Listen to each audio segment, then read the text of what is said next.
Mazmur pertama ayat yang ketiga. Ia seperti pohon yang ditanam di tepi aliran air, yang menghasilkan buahnya pada musimnya.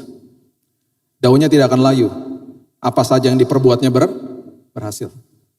Saudara dan saya kalau tinggal di dalam kasih-Nya, kita adalah pohon yang ditanam di tepi aliran air. Tinggal di tepi aliran air itu maksudnya air kehidupan. Akarnya dapat makanan dari situ. Di luarnya bisa badai, akarnya dapat makanan dalamnya. Bertumbuhnya benar. Petrus bilang apa? Bertumbuhlah di dalam kasih karunia supaya kamu tidak tersesat dan tidak kehilangan pegangan. Bertumbuhnya bukan di tempat yang lain. Bertumbuhnya di tempat yang benar, ya seperti yang Yohanes ajarkan hari ini. Dan kemudian dikatakan apa? Menghasilkan buahnya pada musimnya. Saya butuh damai sejahtera. Saya butuh sukacita. Saudara dan saya butuh buah itu ketika musim berganti. Ini ketika ditelusuri makin dalam makin indah akhirnya. Terus dikatakan apa lagi? Dikatakan begini, daunnya gak akan layu. Daun itu melambangkan sebuah kemuliaan atau sebuah sesuatu yang indah lah. Kalau pohon kan, kalau nggak ada daunnya kan jelek. Ya pohon gitulah, makanya pohonnya suka dibilang botak tuh pohonnya gitu kan. Karena harus ada daunnya. Makanya waktu Yesus datang ke pohon ara, perhatikan itu. Daunnya rindang toh, nggak ada buahnya toh, dikutuk toh.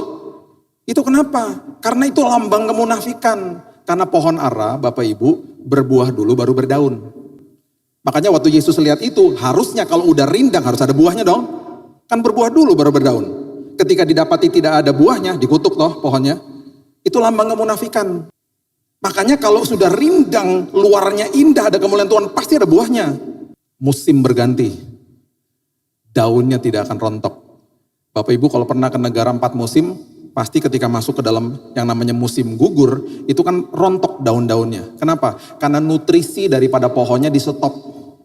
Karena pohonnya perlu survive di musim dingin. Jadi nutrisinya di stop Bapak Ibu. Makanya timbul namanya musim gugur toh. Daunnya rontok semuanya karena gak ada nutrisinya.